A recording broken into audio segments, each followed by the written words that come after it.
Morning, Minty. Happy Sunday. Good morning, Whaley. Happy Sunday to you too. Is Happy Sunday even a thing, or is that just like?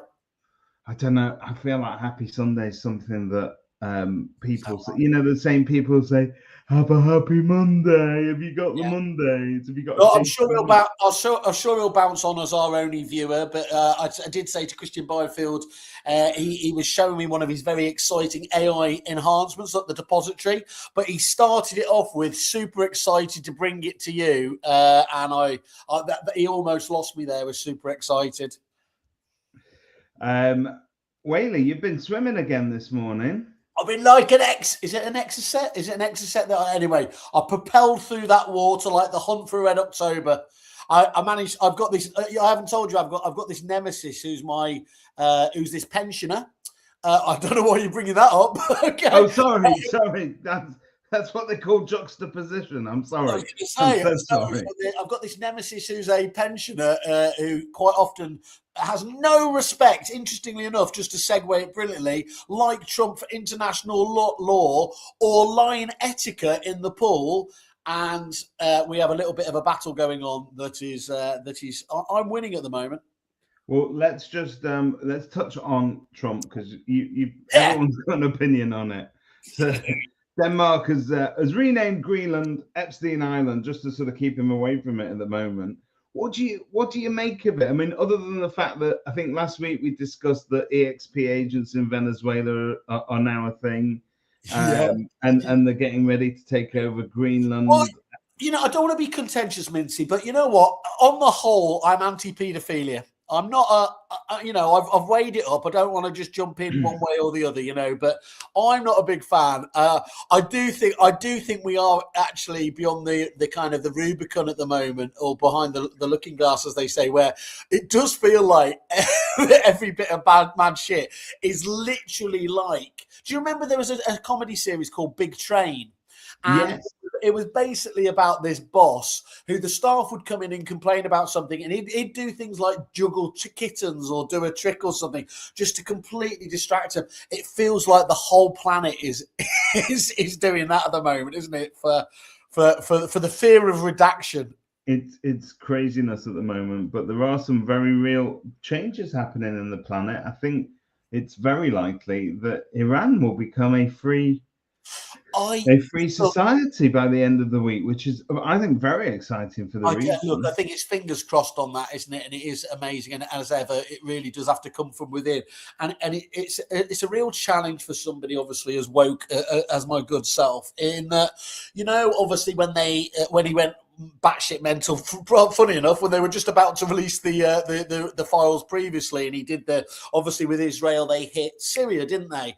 And they hit, obviously they hit Iran, and they've hit, and you have to get into your head that obviously this is classic classic Western powers throwing their weight around.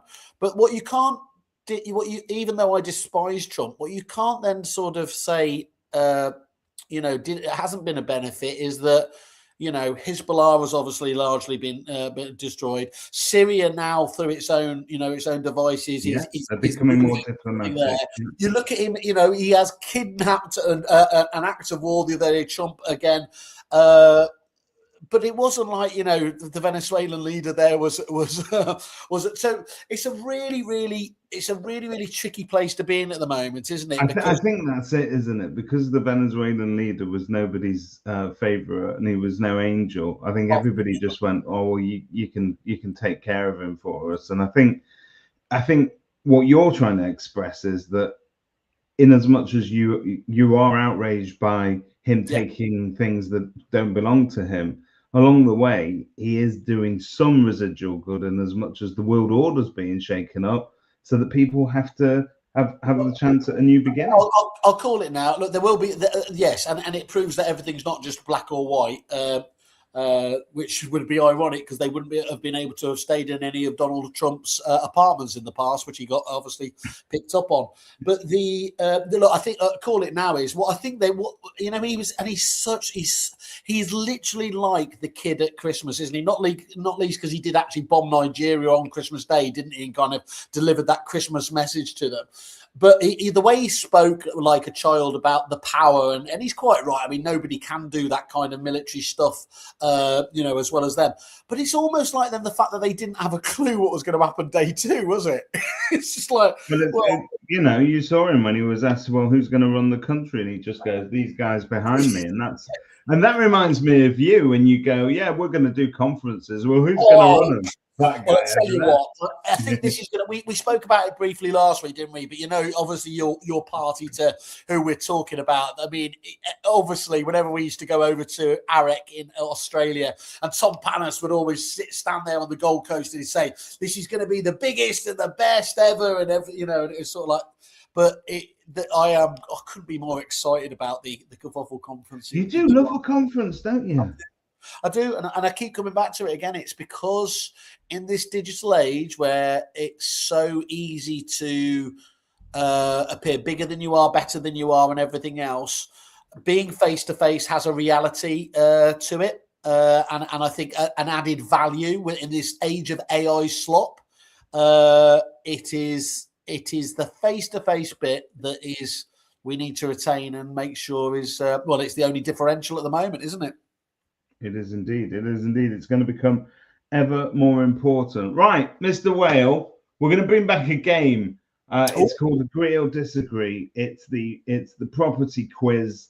I fire a statement or a question at you. You have to tell us whether you agree or disagree with it and offer a little bit of explanation. Try not to get cancelled along the way because some of them are a little bit curveballish. Right? To be honest, my whole career has been trying to get cancelled, and I've, in many ways, there is a kind of Trump link there, isn't there? The Teflon Don and the Teflon Whale. I'll tell you what, just before we do, did you see Russell Quirk told me a new one? Because obviously Simon Bradbury, I won't say he forced me kind of like in any other way that it was positive, but he did force me last year to do the property predictions article. Yes, I saw that.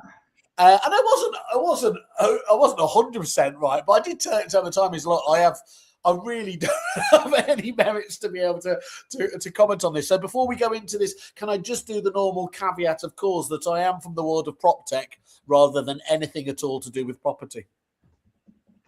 Let's do it. Let's do it. Do you know what? I think that we covered this last week as well, that you have spent 3 decades in property and you still consider yourself to be an outsider. Well, look at this fella here. You talk about 3 decades. Mr. Robert May is joining us here. I mean, this is the man that virtually created lettings. Certainly most people will know, obviously, the old CFP software that if ever there was something that... I have heard it said that Queen Victoria found Robert May on the steps of our hallowed institutions, raised him up into property, and he created the modern industry that we know today. It feels like that's that Alan Partridge thing where you then say, thank you, Robert, for sending me in that to read out.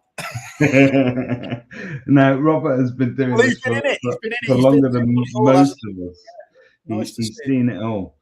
Right, ladies and gentlemen, Mr. Simon Whale, agree or disagree? Yeah. PropTech hasn't reduced workload, it's just changed what we're busy doing. Okay. Say it again. PropTech, yeah, it hasn't reduced our workload, it's just changed what we're busy doing. No, I think it has reduced the workload. I think there's no doubt at all you can say that otherwise there's literally no point to doing it. I think the key... well, you know what I'd be really fascinated to look at, David, is looking at what the average amount of staff there was in an agency office, say 30 years ago, 20 years ago, 10 years now, the amount that's being done and everything else with increased compliance and everything else that's being lumped on top of it. And I think the fact that we are dealing probably with less people in those offices shows that technology is filling a crutch. Is filling a really valid role there.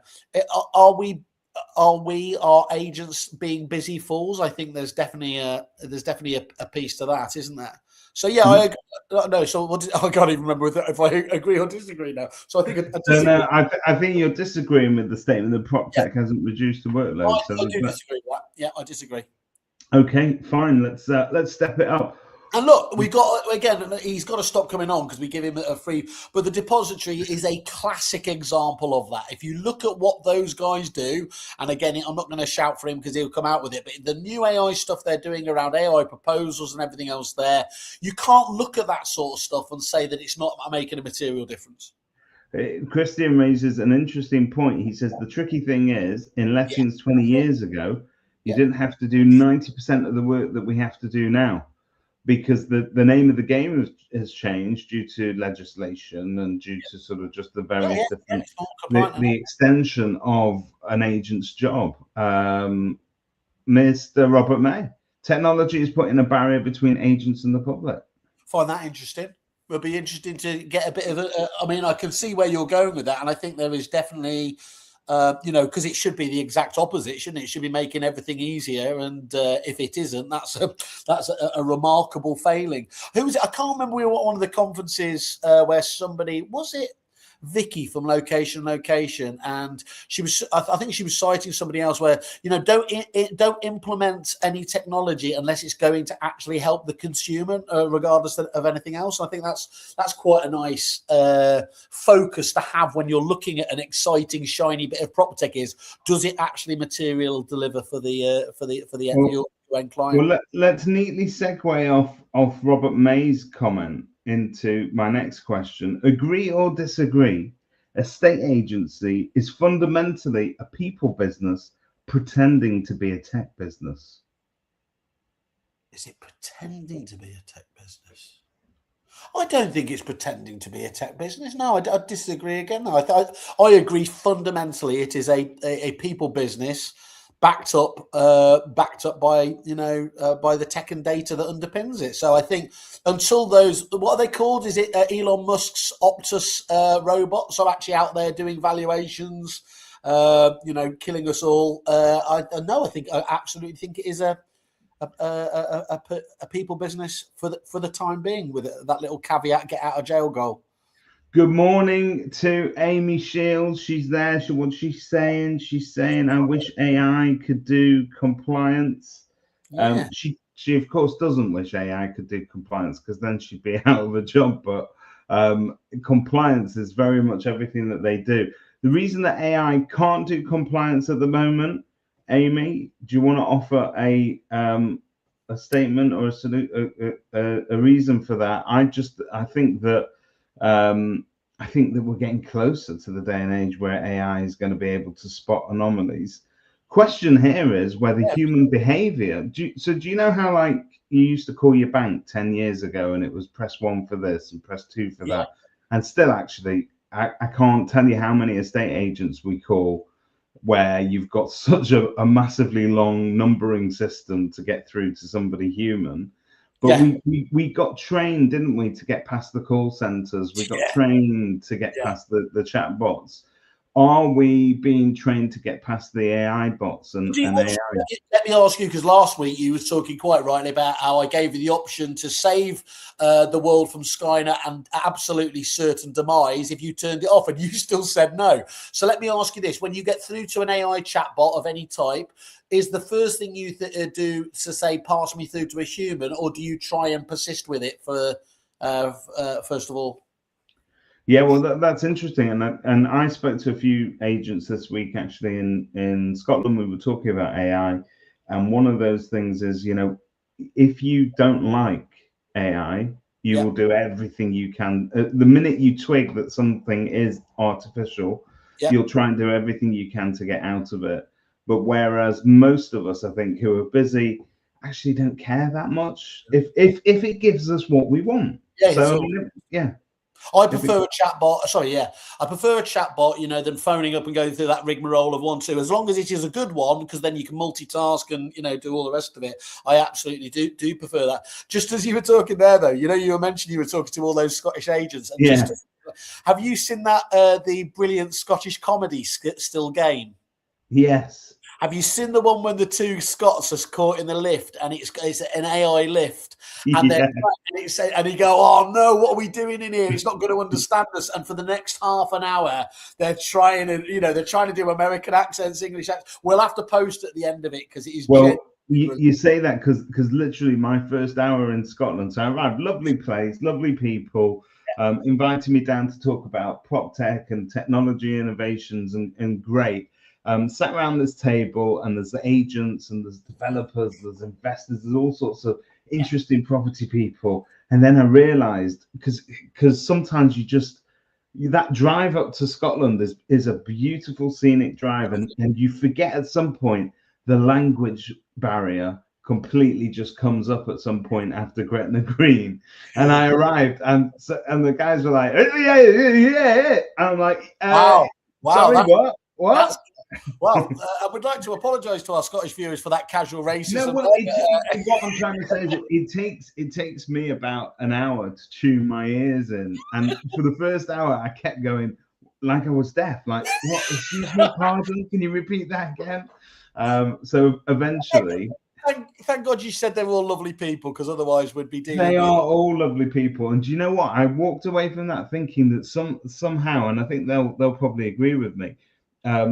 The agents north of the border, we don't hear enough from them. We don't see enough of them, and they have their own conferences and their own distinct regions. But I feel like they have something very interesting to give to the property industry in terms of opinion, and getting them involved. That's just because of the very different, obviously, the property system up there with missives and all of that kind of stuff. Do you think that all that sort of stuff, mainly because Maggie Thatcher used Scotland and Wales as experimental hunting grounds for various different bits of policy over the years? But it has ever been so, hasn't it? So Scotland has had more, I would suppose, innovation, or more sort of evolution in terms of their property system there. There's a lot to be said about the way that they buy and sell houses in Scotland that would actually import quite nicely over here.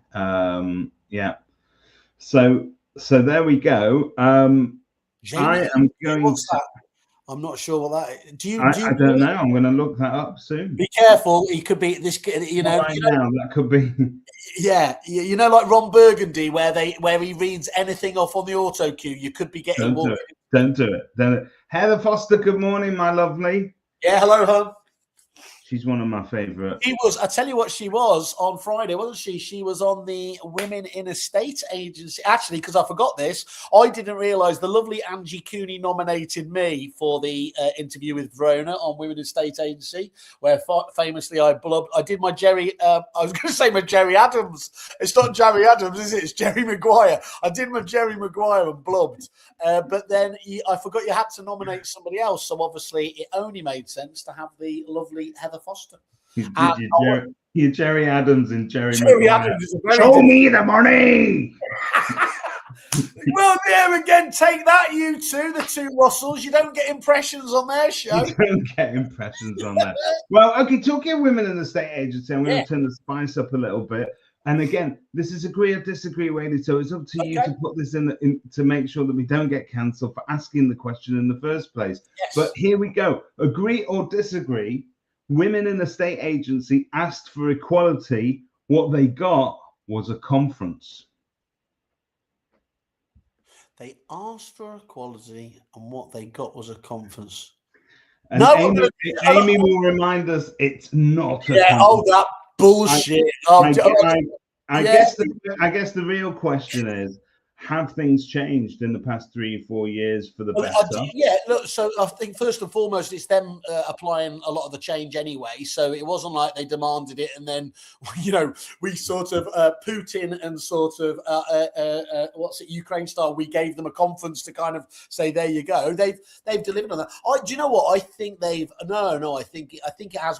And look, this is in line with the trends that are going on anyway, aren't they? Things that literally just a handful of years ago that would be not okay to talk about, and quite rightly, and everything else. Those decisions those opinion points, and a lot of them very bigoted, have largely gone out of public discourse. My concern would be, and it is very similar, actually, if we go back to the old lunatic Trump and everything else there, where we would talk about where things like racism or all those other kind of things, they weren't being discussed 15 years ago in the way that is absolutely prominent and allowed to be talked about on Facebook and X now.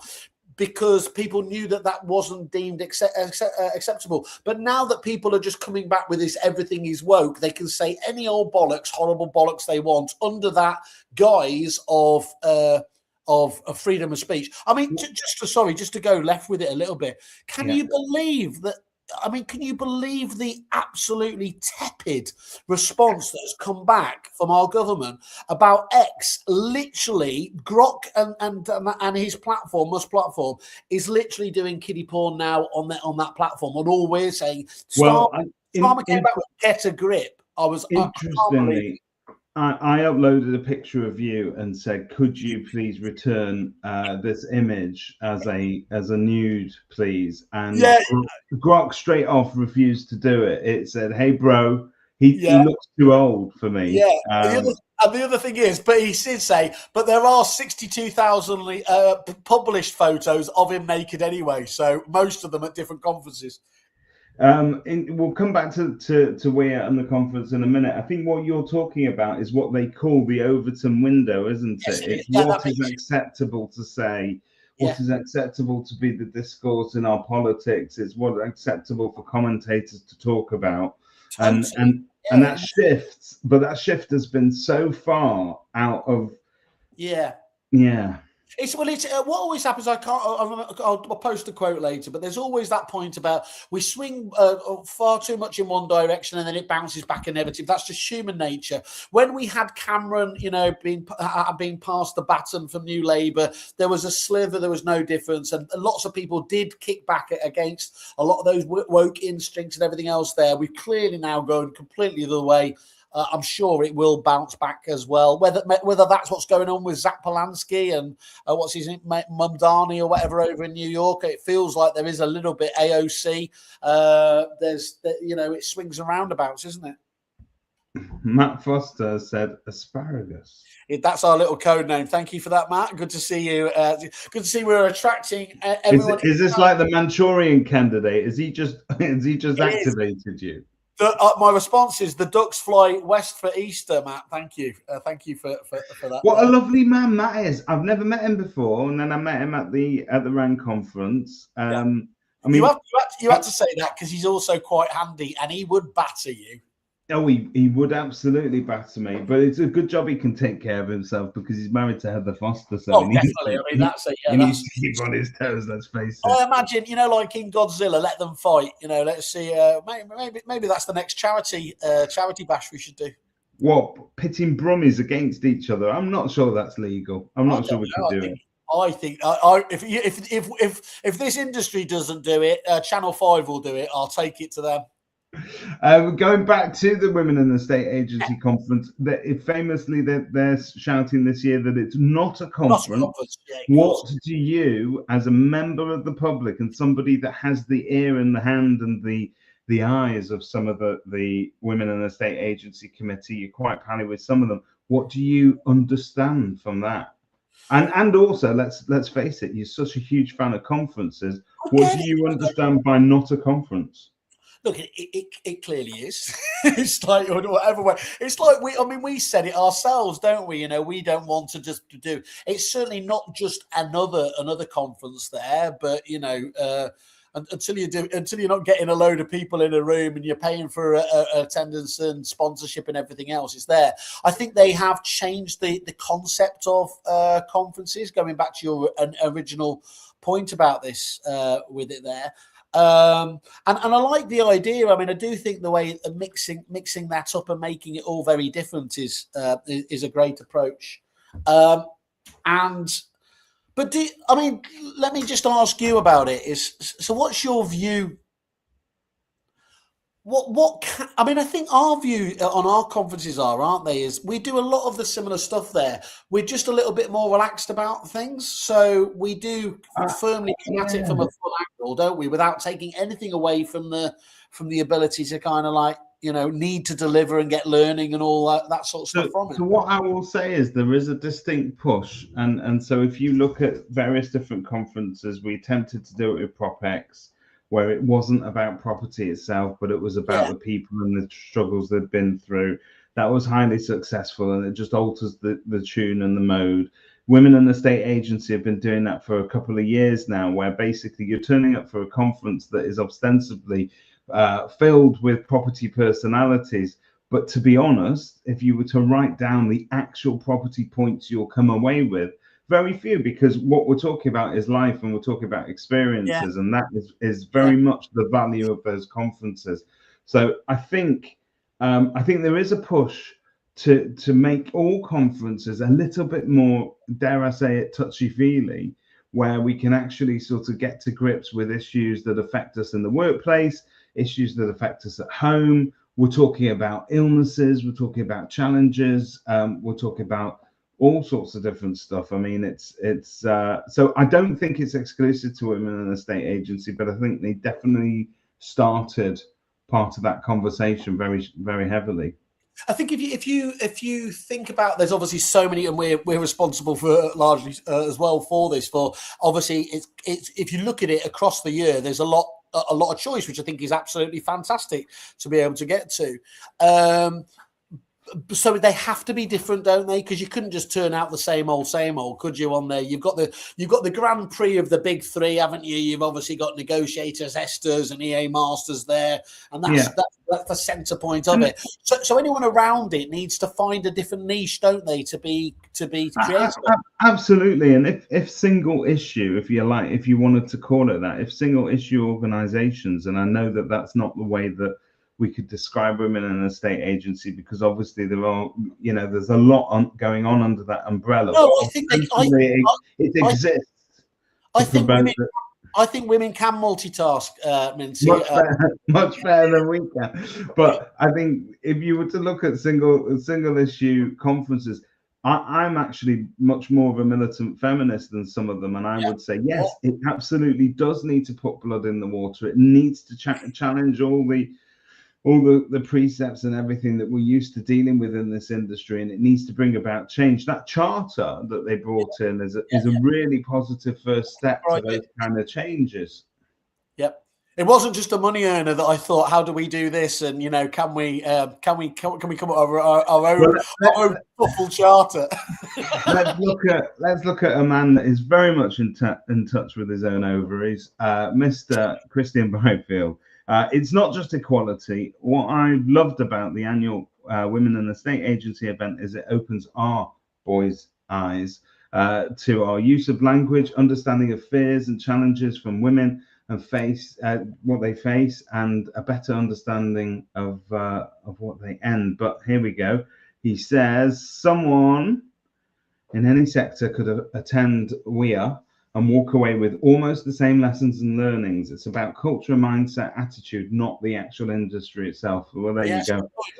Well, if you talk about, again, the actual material change there, isn't it? So the fact that, again, talking about the people on that at the end of the scale, the likes of yourself and Toby have made the point quite relevantly now. So there's many more people now who are aware, from a man's perspective, if they're going onto a webinar, if they're doing an event and it looks like it's a sausage fest again, that actually it's a good idea for themselves just to make the point that, it is unbalanced. And have you thought about that? And, maybe at one extreme sense, if they're not giving you the response that they want, then, that maybe isn't the right one for me to go and give up your seat to it. But I'm always very conscious that you start getting the whole DEI argument about that, and that's what, when I asked Verona, how can I be better, and everything else there, she was very keen that wasn't going to be wasn't the angle. They don't want favors, they don't need it, do they? But I think if you talk about that change that there is around what can be what's being discussed, what people feel okay to discuss. I mean, you spoke last week about Ben Madden's group there. Would that ever have started up without women in a state agency? So perversely, if anything's going to help, the very real issues that are going on with men, suicide largely is a man's domain, isn't it? I'd go one step further. I don't know if anybody would have ever heard of Ben Madden if it wouldn't have been for women in the state agency. I think it's propelled him to stardom. Yeah. Well, I disagree. I mean, I quite like him, but I'm kidding. Do you know what, Ben? A big shout out to Ben Madden, because as much as I tend to sort of rib him from time to time because he looks gorgeous and puts me to shame in terms of my mindset and how he treats his body and his attitude to life. Genuinely is actually a really, really lovely man behind the scenes. He texted me earlier this week, just happy New Year. If there's anything you want to talk about, I'm here. Hope you're doing well. He gave me a little sort of praise of what he'd been doing over the break. He's and we're not particularly close, but he's a lovely man for doing that. And actually, I did what all impolite people do, is that when they, when you ask them how they are, the worst thing you could do to a person is actually tell them. So I did. I went, okay, Ben, this is what's going on. All right. Well, just so I'm clear, he is mine. So you find your own pair of guns. I have to tell you, Christian Byfield is very much more my speed. We can eat together. It's fine. I can't keep up with Ben. So property, he's all yours, big boy. Property Tinder on the Kerfuffle Podcast is now. There you go. Christian has said the trouble will always be that the people and the businesses that both need to be there and to be part of that conversation aren't, and likely never will be. Christian, do you want to sort of give us an idea of the sort of businesses you're talking about without getting into a region where we can be cancelled or sued? Thank you. The other thing is, though, that I think one of the things that I don't know about this, and it would be fascinating to know from our recruitment fans out there, whether that's Miles and Ian at Crux or that's Mr. Rayner, is has it materially affected? Because it's all very well as saying the right things, people are going to the right conferences and everything else. But has it genuinely affected the pay scale element there? So people doing the same job, whether that's property manager, valuer, or anything else, are women now getting the same as men in there? Because ultimately, if that's not moving the dial in that respect, then you would have to say it's not working so far, isn't it? That's the real thing, when you talk about real change, and that's really the reason I asked you the question in the first place. Are we just allowing people to voice their opinions? Are we on the surface of things improving things, but have behind the scenes that gender pay gap is obscene, absolutely obscene. I mean, Heather Foster is paid a fraction of what I get paid at Kerfuffle, a fraction. and I have now caused the biggest HR issue for Monday morning. That's my gift to you, Whaley. You told me to stay in my lane. I've done it. As David Brent says, let me put that in the filing cabinet. Lindsay staying in his lane, straight into HR. Oh, yeah. So yes, it is. Well, look, I think it's an interesting debate. Here's our lovely Sophie Lang. We need to create environments where women feel able to step up and be part of the conversation. I appreciate that organisers of webinars, etc., found it hard to find female voices, even with the brilliant list created by Harry. Women still need to say yes, and there seems to be a block which we need to fix. Yeah, couldn't disagree. Okay. Is Sophie asking us to fix it?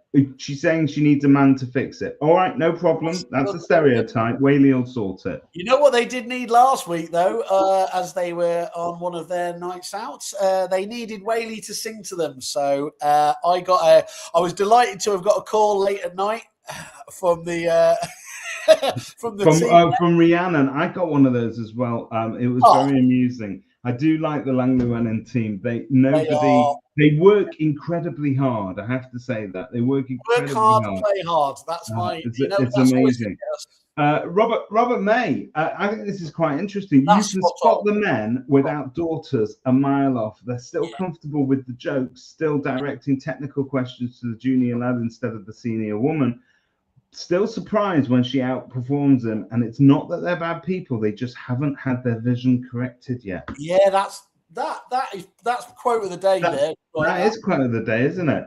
Robert May, a shiny award is off in the post to you. We'll have to buy one of them. Right, Mr. Whale. Oh, here we go. Rhiannon Llewellyn. It wasn't a birthday. Happy birthday to Rhiannon. She's had. So both Sophie and Rhiannon have had big birthdays, I think, recently. So happy birthday to you. That's how it works. They're almost annual, David, is my understanding. Yeah. Sometimes greedy people get more than one a year. Here we go. It's changing, in my opinion, led by the hundreds of amazing SE women agents. Oh, self-employed women. Yes, now that's very interesting, isn't it? There is actually a really good sort of cohort of self-employed women agents, and we can name some of them here. Holly Price smashes it, doesn't she? Pretty much every time at the various different awards, and obviously the EXP awards as well. But then you've got people like Katie Paul, who previously was part of another team, but then went out on her own and is doing it. It is really encouraging, isn't it, Simon? It's brilliant. And the only thing about Katie Paul, who, if you'd asked me before last December, I would have said absolutely agree. But she didn't come to the RAND conference, so she's now persona non grata to me. But yeah, I couldn't agree more. Sam Corrin, I think I was lucky enough to make it to their conference with the amazing Jimmy Carr there, and she won the overall agent, and that's a powerhouse there. And I've got to say, is you see the expansion of the EXP agents. I think you were talking about it actually. If we come back to it in a second, one of the few times ever that I have been proved right very quickly at the end of last week's show. You asked me my big predictions for the year, and this might not seem the most clever, but it's bloody hell, it didn't half come home to roost there. And I just made the point about the merger and acquisition activity, both in agency and in proptech, is going to be at probably a much higher rate this year. What have we seen this week? We've already seen then prospects, obviously, of Reading, an absolutely amazing lettings agency, obviously acquired. We've seen who is it? I think it was Chase Buchanan also acquired. Who did they get as well? Chase Buchanan has completed the acquisition of Whitley and Co. So that kicked off there. We saw who was it? Prospects, yes, went to where did they go to? They went over to. Was it Lomond, wasn't it? Yeah, Lomond. So Lomond wasting no time at all, getting off and going there. And then in the biggest story of the week, obviously the most clicked story again, unsurprisingly, there was the Dexter's owners rumoured to be lining up for a £500 million sale. If you think back, I mean, that's such. I mean, I saw that kind of just probably came on my radar before many others, because obviously in my Repit days, because when Jeff Doble went down that big acquisition trail and he kept picking up single office, couple of office agencies around London and doubling down that. Before it was really, really fashionable, because a lot of those obviously were our Repit clients.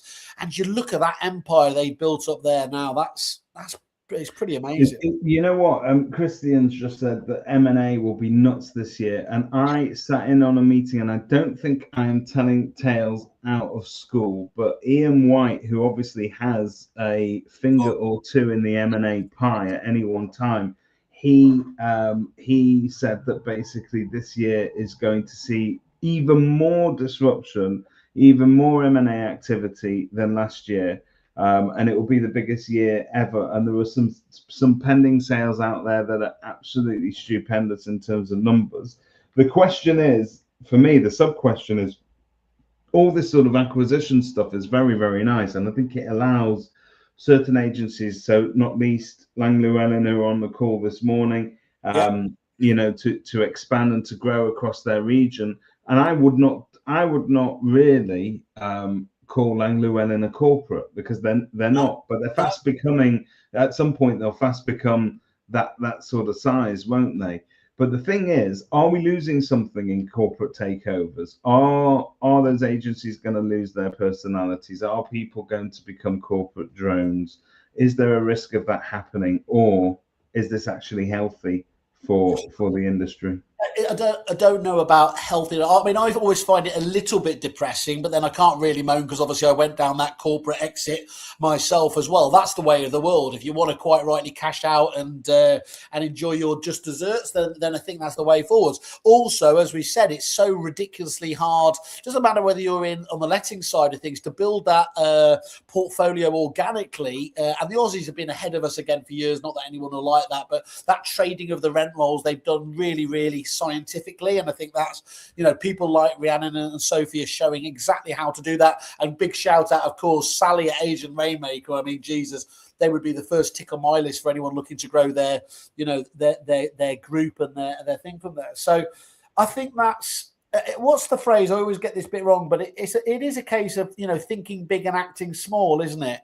I think that if you can contain the best of that, I've always made the point that it is a little bit depressing when a mid-sized agency, and I was doing this very selfishly from a supplier's point of view, where it would make sense for you to work very hard to win their business. There would be enough volume there, but also enough margin in it, so that could really work well. It doesn't get that exciting when then a corporate acquires them and they go straight down to a rate that it's very difficult to make stuff with.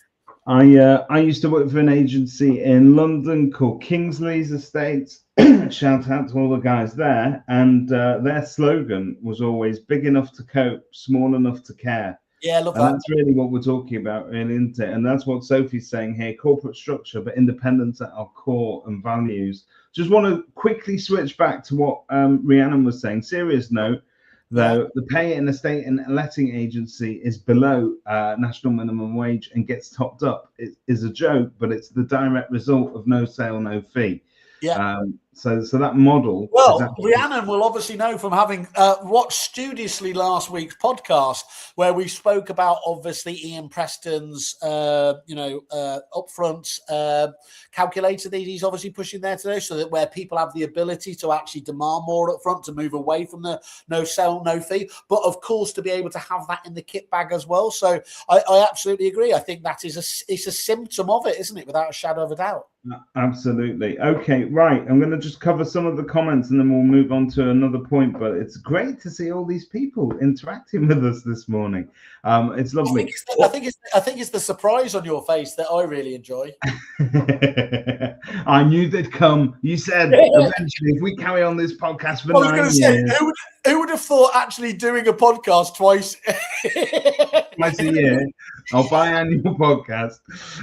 Also interesting to see what Dwelly does with acquisitions this year as a different type of player. I'm not intimately familiar with Dwelly. Are you? Is he talking Dwellant there? I don't know. What's his? I don't know. I'm going to Google that now. To my shame. Are they like a K-lister client of ours, and I should know about this? The Dwelly Group. Let's have a look. I'm on their website. Acquisition software and succession planning for UK lettings agents. Okay. They are on our radar now. Dwelly, expect a call tomorrow morning. Well done. Thank you. We'll give you the... Dwelly, the message is, I don't care how important you are, you're nobody till you have interacted with Kerfuffle. Get on it, baby. Yeah, look, if we haven't heard of you, what does that say about you? So there you are. Exactly. Help us help you. Robert May, I took a phone call in September 11th, 2001 from Jeff. That phone call's still going on. Hang up, Robert. It's all right. Take a break. September 11th, 2001 from Jeff Doble. He asked for my help getting to 100 offices. He said he wanted a 30% discount. I agreed if he promised to get to 100 branches. So there you go. That's interesting. So Robert, you're going to be on for a big cut of that $500 million. Then that's get on the phone to him. Here we go. Christian back again. Most industries and sector are 80-20 to corporate, but ours is the opposite. Increasing compliance and costs will drive a more corporate landscape. Bit of a shame. I've always thought that independent agents is where the true brilliance of our agency shines. Joshua Finley Tar. Has the growth of corporations through M&A led to the rise of the self-employed model for those agents who don't want the corporate lifestyle? That's really interesting. I don't think... I think there's a lot to... When I went to that AXB conference in the middle of last year, there was a lot of them talking on stage about that kick back against that kind of working for the man, and working for corporates and everything else there. So I think that's definitely helping as well, or helping the growth of it. We wanted to talk about EXP though, didn't we? We did, yeah. So maybe that's our. I mean, we can carry on this fun game of agree or disagree another time, and it's interesting because I think it opens up so many different topics. We had no plan for today's show, so this suits us. No. Yeah, it will shock you to learn. First of all, good morning to Sarah Blair. I just want to say that there are few people in this world I love as much as Sarah Blair. Not just because she has to put up with me. I was going to say Simon Whale as well. So there you go. Right, yeah, let's talk about EXP because something happened this week. So Steve Wayne is he Benjamin Stevens? I think he is. Yep. In Edgware in London, in that part of the world, Finchley, that sort of in the bagel belt, as we call it, down there in London. And I think that he was, for a few weeks, a couple of weeks, he was sort of saying something big is coming, something's about to happen, it's about to happen. And then they announced that they have, as an agency, so not as a single agent, but as an agency, joined EXP as a fully baked agency, which I think is quite interesting. I sent Steve a message to sort of congratulate him. We've not had a massive conversation, but I have spoken to sources close to EXP who have said that this sort of move makes total sense for them because it will ultimately bring down a lot of their overheads.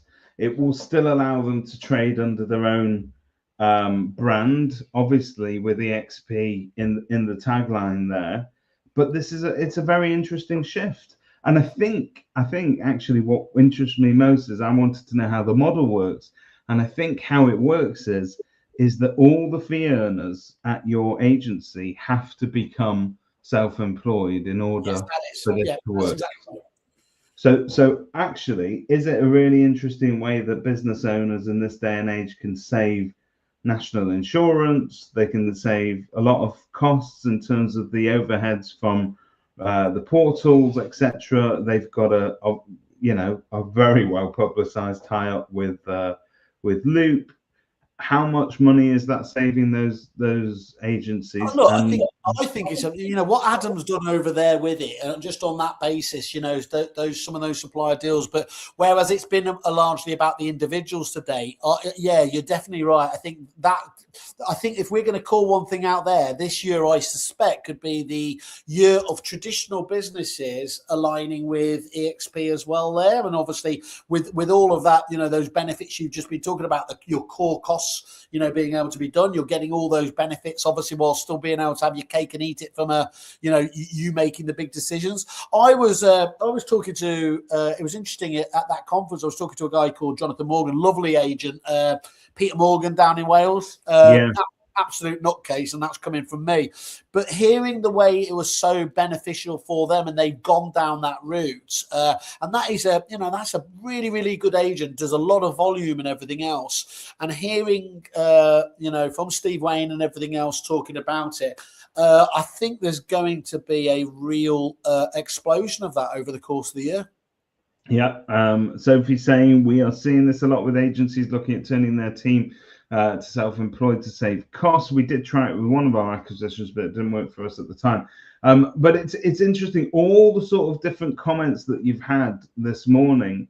The self-employed model will actually counteract some of the stigmas out there. So, for instance, Ian Dobrin made a comment earlier that that basically amounts to the fact that self-employed models are allowing women actually to get further ahead than they would do sat under a corporate structure, certainly with perhaps male bosses. So I think it's breaking down barriers over there. Benjamin Stevens were part of the SE model in the first place. Steve Wayne is a great agent, Resi Thank you, Ian. He is. Just as an aside again, and it feels like I'm always giving warnings on this show for people, but just don't get stuck with him at the end of a night after the golf, because he just hits it hard. He hits it hard, and I don't want to throw aspersions, because I'm a changed man now. No, we don't throw shade on the show. I like, I obviously, going back to it, I love the personalities. You mentioned Katie Paul there, but I think anyone who's interested on that, talk to the likes of Alex Pelosi Buchanan, who's a brilliant advocate for agency in general. And I think that's the bit I've always liked about it is, Adam Days never came out, and he's never come out and criticised traditional agency in any shape or form, whereas others, as we famously spoke about for years on this, are we the longest running podcast? Oh, it'd have to be Watkins. We're definitely the longest consistently inconsistent podcast running in the industry. We started before all the others. I think there was only the estate agency podcast that was around before us. Yeah. And they are sadly no more. Exactly. Well, we saw them off. We'll see off the two Russells as well, and Adam McKay as well. So those guys see. Where you've always said to me, it's clear when I'm doing my webinars that I don't have a Scooby-Doo what 90% of the, especially if it is compliance, and Amy will know this. But what I pay a lot of attention to is I look at the type of agencies, the quality and caliber of the agencies that signs up to proptech propositions, and I think you'd be mad to try and say that there isn't a clear trend now, whereas maybe it wasn't in the very early days, but you can see the likes of Simon Bradbury's, Katie Paul's, Adam McKay's, all of these ones that we're talking about now. They've, Tony Ruby, I love that fellow. He had some great news. Tony Ruby, they talk about EXP agents capping. Yeah, that man caps for fun. He does a massive volume where he is, and huge agent. So I watched the Chris Watkins one on capping with that quite horrendous watching with him wearing all the different caps. It is still like Homer Simpson being shown a card trick, people trying to explain capping to me. So to be honest, every time I hear the word capping, I remember the tripods. I remember the classes you used to go to when we were pregnant, and they talk about crowning. I love that. You go back to the most important thing you can do in your life, obviously giving birth, and I go back to the 1980s film TV series, the tripods, where they capped you and turned you. Actually, that's what Elon Musk. Christian says one of Adam's masterstrokes has been not battling agency and creating a them and us culture. I agree. Actually, he's very, very graceful as Adam. Even when I have ribbed them on stage for various different quirks, they're extremely gracious about it all. It was very gracious as well when I did get invited to the Christmas party, and he didn't block me. So amazing. Well done. It looked like a massive bash. We'll talk about that another time. It's an interesting one. Self-employed agency reduces NIC for businesses and inclusive take-home for the employees, but much less security, but greater flex for the business. It's not right for everybody, is it? And what I like about it is when I've spoken to the guys there, they're very, very clear about talking about what works, what doesn't work, what you've got to be comfortable with. And certain personalities will 100% not be right for it. On the other hand, certain personalities, as many of the ones that bounced around that, as I said, that Sam Cohen and everything else. Sophie said, I think it's great for an agency, but it brings great uncertainty to the team. It takes a very particular person to be able to thrive under the self-employed model, and it's a lot of pressure and graft. Well, can I just ask one second? What is that accent? Because do you know what? There are certain words that I read that in my head turn me into that accent. So, Sophie, have you ever heard how people down here pronounce certain names? Sophie, Toby. So I've got Josh, my colleague at Normie. Yeah. He called his son Toby. I cannot call him Toby in that middle class tone. I have to call him Toby. You're right, baby Toby. So okay. You do have talking about HR, you did have that webinar, which you did. You came straight on the phone to me and burst into tears with, didn't you? Because you couldn't pronounce a name, if you don't mind me. I'm not good with names. Let's not go there. Ian Dobrin. Check out Linda Stringer. She's the one with the hat, isn't she? She always wears a hat. Is that and again, this is probably not doing my women in the estate agency credentials there, but I've taken to taking photos of her when I'm sat behind her at conferences and then sending them to her, because that trademark hat is gets in the way. It gets in the way of seeing. No, it's just because I thought that was my thing. So yeah, I love that people have trademarks. Sam Cerrone is another one that he's mentioning there. Mark Ellison, only one of the best agents in the UK, according to Peter Knight. The best agent. It depends who you ask. But if you ask Peter Knight, he is. I've got to tell you. No, Mark's a great agent. Whaley and Mincy, can a Sunday get any better? The answer is no. Happy New Year to you as well, Mark. As successful as last year. That's not true. That's not true. We could do a who was it died on stage? David Mintz and Simon Well in 2018. Oh, we did do that. Yeah, no, we did know. But what a comeback story, though, eh? I almost, again, my problem with it, I almost said Tommy Robinson there, but I think that's just me there. No, it was Tommy. What's his name? Tommy Cooper. Tom Cooper. Do you know the worst part of that again is where they all think it's part of the act? Yeah. I've watched that clip a million times, and it's horrible. It is horrible. Sophie Lang, it would kill off the shit lazy agents, and I think it would bring up fees, as now people's own livelihoods would be on the line instead of just the business. And I think that's right. I think valuers act a different way when it's coming straight into their pocket. There is no doubt about it in my mind, from what I've seen from the Australian and American markets, that has a huge degree of truth into it as well. Yeah. Sophie Lang saying she is West Country. Do you want to do a West Country accent, Whaley? I know you're very good with accents. No, because every one of mine turned into Apu and he's been taken off The Simpsons. So we don't need that cancel culture here. Mincy, can I add something? A new, you've dredged up in only the way that we can an old feature. Can I add in my new feature for the week? Please. Okay, it is the Whaley's glass half full feature of the week. So I was thinking about this, when I was showing you those stories about the most clicked on stories from last year, and they were all so miserable. Oh, they were very draining. And lots of people will say again, it's all about their realists. So I thought as well, we should have at least every now and again something to talk about the positivity that's out there, because there is a lot of great shit. And I want to just read you two news stories, and actually she's down at that neck of the woods. The first one that I quite like was and this is from just across the world, was the first national forest in 30 years is obviously is being commissioned, stretching from the Cotswolds to the Mendip Hills. 20 million trees across 2,500 hectares in Gloucestershire, Wiltshire, and Somerset will be put into place. I don't think anyone can have. That's quite nice, isn't it? In this age of everything else, that we're going to be actually looking after the country. But this was the one that jumped out. We were talking about the dangers of AI and everything else and technology in general. Yeah. Did you see this story in the press this week? In a medical breakthrough that sounds like the stuff of science fiction, blind people have been again able to read again thanks to a revolutionary eye implant. It was via a microchip that was inserted under the retinas, probably doesn't sound like the nicest operation, of 38 blind people as part of a global study. And they just posted it this week. And 84% of the participants with this device enabled them to see again. Can you imagine that? You've lost the use of your eye, and you're able to go forwards with it on that basis. I think it's absolutely phenomenal. There is already existing technology without having to have an operation. Yeah.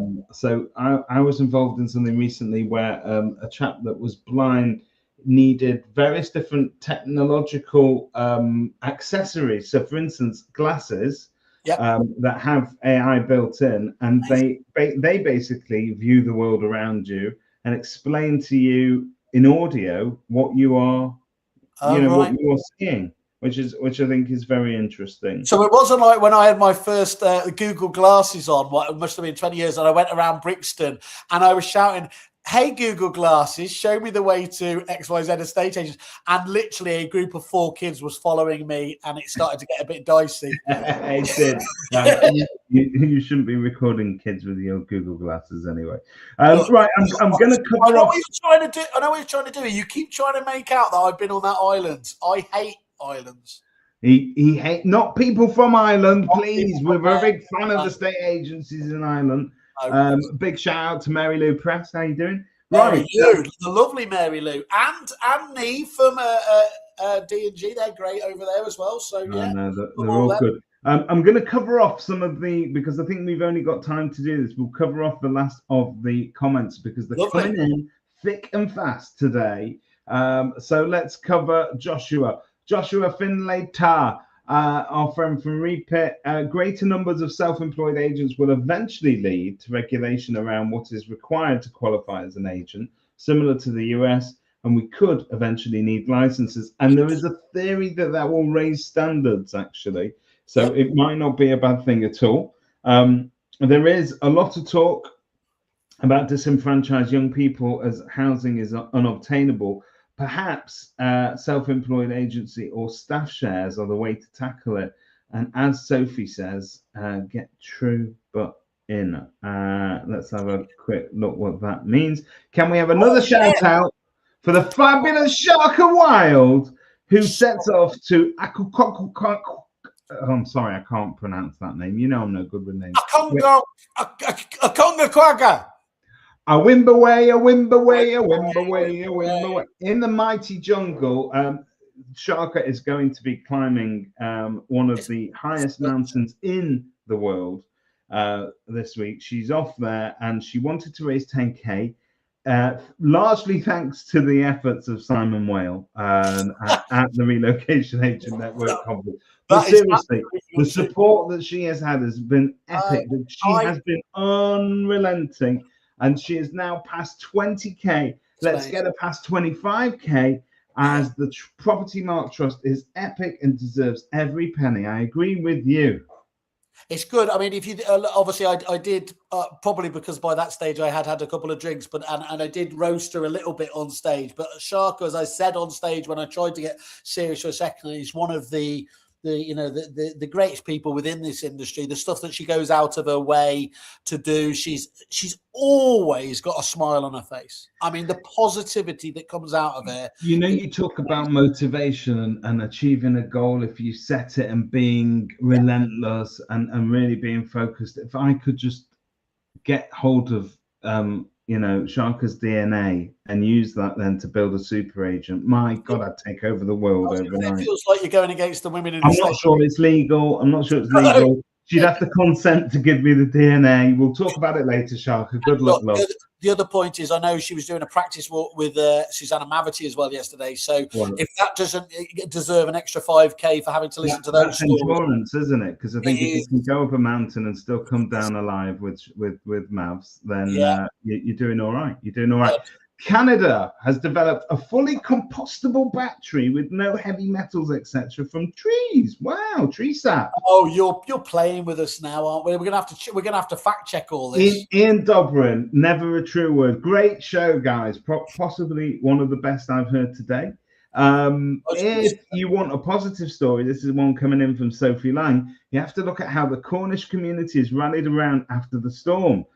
We still have thousands of people without water and power. An estimated 30,000 trees fell, many on cars, vans, houses, blocking off whole towns. I think one man was in a caravan was killed actually by a falling tree. So many local businesses have opened their doors to provide electricity, warmth, water and food. Community is everything, and I am very proud of where that is absolutely spot on. You know, because I mean, it was. I think that I saw her post, and they were making the point that the winds were 123 miles per hour, which is like, is hurricane level. So all this talk about, the global warming is happening, regardless of anything else, that is one of the most brutal storms you can ever hope to get. Go Sharka. Sharka's there with us today. Go Sharka. What a challenge. Many don't appreciate how dangerous it is. And if you haven't donated already, please do. Thank you so much both for the kind words, and thank you, Whaley, for selling yourself at an auction. It is the greatest gift that can ever be given to mankind.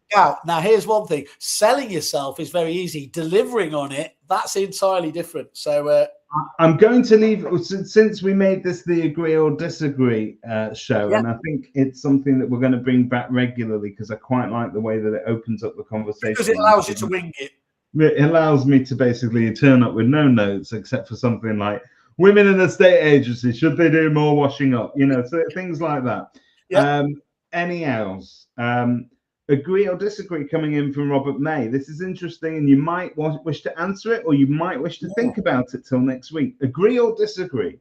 The property industry is overdue a trade press that isn't afraid to bite the hand that feeds it.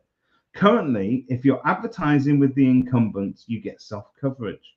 If you're disrupting them, you get ignored.